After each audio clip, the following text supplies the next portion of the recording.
Достар, сіздерге отбасы банктан үйдің конкурсына қатысу үшін қалай сайттан, баспана маркет сайтынан заявка жіберуді көрсететін боламын. Алдымен сіздер лайк басып отырыңыздар, каналға тіркеліп отырыңыздар, комментарий жазып отырыңыздар. Баспана маркет деген мінекей мен астына қалдырамын. Осыған кіреміз. Баспана отбасы bank.kz-ге кіреміз. Және мына жерде оң жағында YT деген бар. Соны басамыз. Мына жерде клиент деп тұрады. Егер сіз бұрын өзіңіз тіркелген болсаңыз, осы жерге парольді кіріп, қойып, кіре бересіз.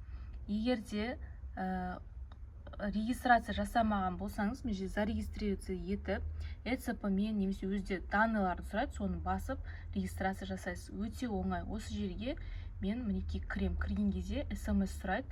SMS-ті келеді коды, соны басып кіреміз. Мына жерге кіргеннен кейін, егер де бұрын конкурсқа қатыссаңыз, личный кабинетке кіріп, оң жақта личный кабинеттен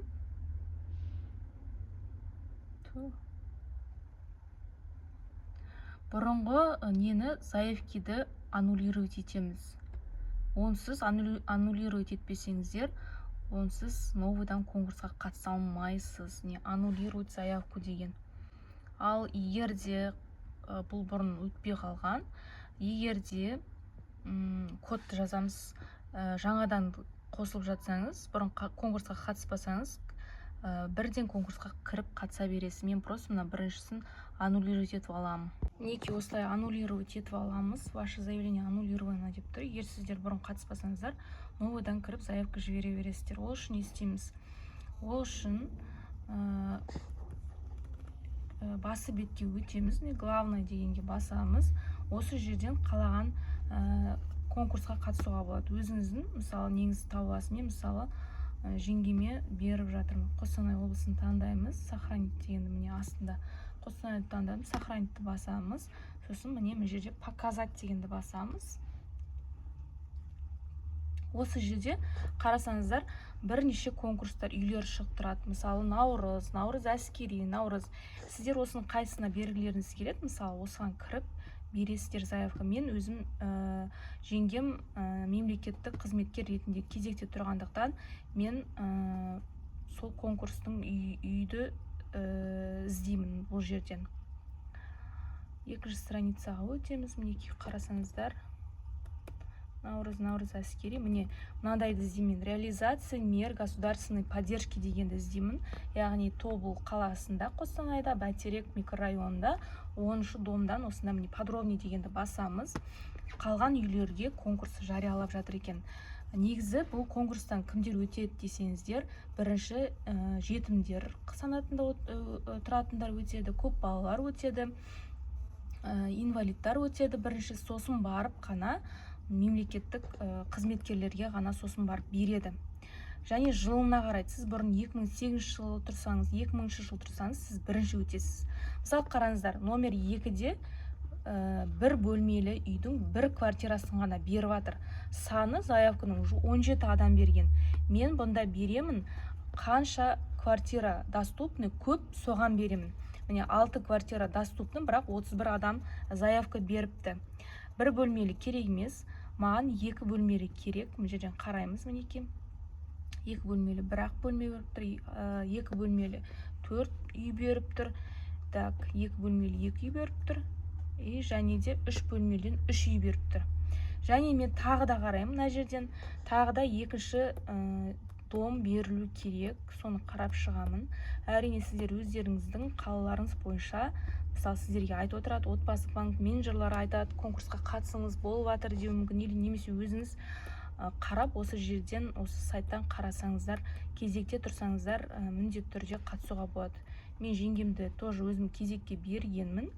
Кезекке 2024 жыл тұрған, бірақ әлі кезек келмей жатыр. Мен өзімнің үйімді осы баспана маркет арқылы конкурстан өтіп, Астана қаласынан алған болатынмын, тоже осы программа арқылы. Мемлекеттік қызметкер ретінде, мемлекеттік қызметкер емес, бюджеттік сол кезде тұрғам, бюджетті істейтін қызметкер ретінде тұрып, осындай баспана маркетті жаттап алғансың ғой. Так, шықпай жатыр. наурыз. Вот міне таптым. Екі үйдің қайсысында заявка аз немесе көп үй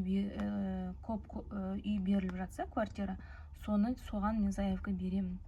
Мысалы, мында 2-ақ квартира беріп жатыр, 2-ақ квартира беріп жатыр, 5 квартира, 3 квартира және 2 квартира, 3 бөлмелі. Мен ана екіншісінен беремін. Қазір осыны бірге беретін боламыз. Біз осыны таңдадық, 2 бөлмелі, 4 үй беріліп жатыр, 4 квартира. Датасы жазылып тұрады 17 августқа дейін. Заявка қабылданады. Необходима сумма для подачи заявки 0. Кейбіреулер 10% сұрайды, кейбір программалар. Бірақ бұнда сұрамай тұр. Отбасы банк депозитінде ақша болмаса да қатыса беруге болады деп тұр. Және де қараңыздар, за 1 метр квадрат 253 мың ғана. Мен квартира алған кезде 180 мың ғана болған.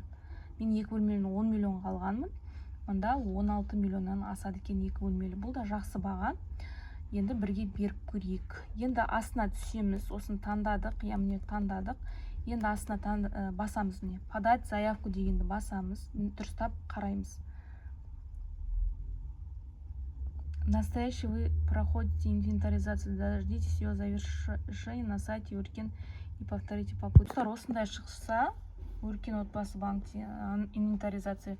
Онда біз понятно дегенді басып, мына жерге өтіп, Өркен отбасы .kz деген жерге кіріп, актуальны деген шығу керек.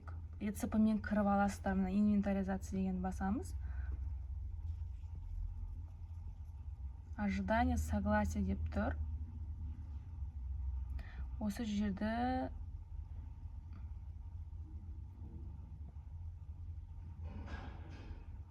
обновить етіп аламыз.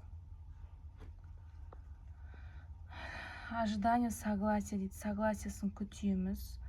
Осындай шығарып қойыпты, алдым жоқ еді. Пожалуйста, ожидайтесь. Идет запрос данных по вашим членам семьи дейді. Мына әйел күйеуінен ұлынан согласие сұрап жатыр.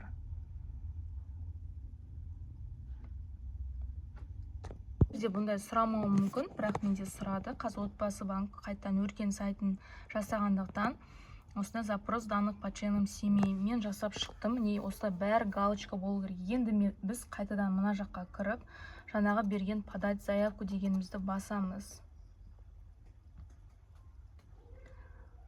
Достар, мен мынаны таңдадым. Міне 2 бөлмелі комнатасы міндетті түрде жіберетін алдын қарап алыңыздар. Қай жерден алайын деп жатсыздар, қандай комната, неше квадрат, не 64, 64-5, 64-8 жазып тұр. Барлығын қарап аласыңдар. Мен азына бермедім, көп беріп атқан жерінен беріп атырмын. 2 комнаталы 5 квартира беріліп атыр екен. Подать заявку дегенді басамыз. Міне проверка успешно прошла. Манаға дай ошибка жоқ уже кіреміз.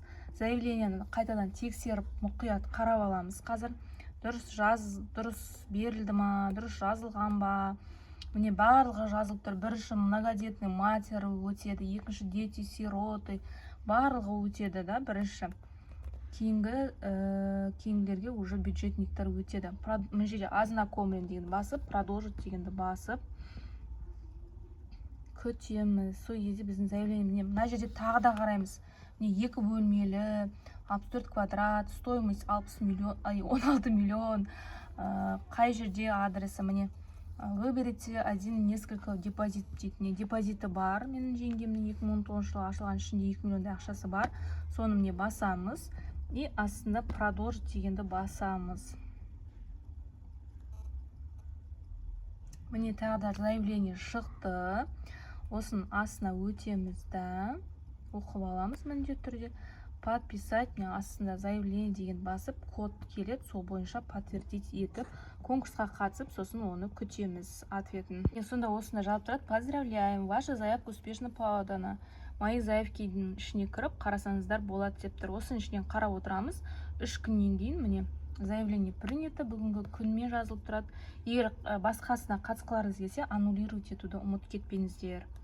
18 августта или 19-ында ответі шығады, кіріп қарайсыздар, өттіңіздер ма, өтпедіңіздер ма. Осы мен видеома лайк басып, комментарий жазыңыздар, каналыма подписка жасап тіркеліп қойыңыздар. Біреуге ақша төлетіп сіз жасатқанша осы услугаға, қызметке 5000 теңге алады. Менің осы YouTube каналымдағы видеомна қарай отырып, ойлаймын барлығын түсінікті қылып айтып бердім. Өздеріңіз жасап жүріңіздер, үйлі болыңыздар. Мен де осы баспана маркет арқылы жасаған болатынмын, өттім, Аллаға шүкір. Бірнеше адамдарды да өткізіп бердім тегін. Міне сіздерде үйлі болыңыздар, үйлі шүбірлі болыңыздар. Сәттілік. Мои заявкадан қарай аласыздар. Міне мына жерде бронирование конкурс, жаңа біз конкурсқа қатыстық қой, сол тұрады. Міне осыны басасыздар, в процессе болып тұр. Жауабы мына жерінде көрінетін болады. Өттің бе, өтпедің бе, нешінші орында тұрсын, бәрі көрінетін болады. Міне 2 бөлмеліге бергенім шығып тұр.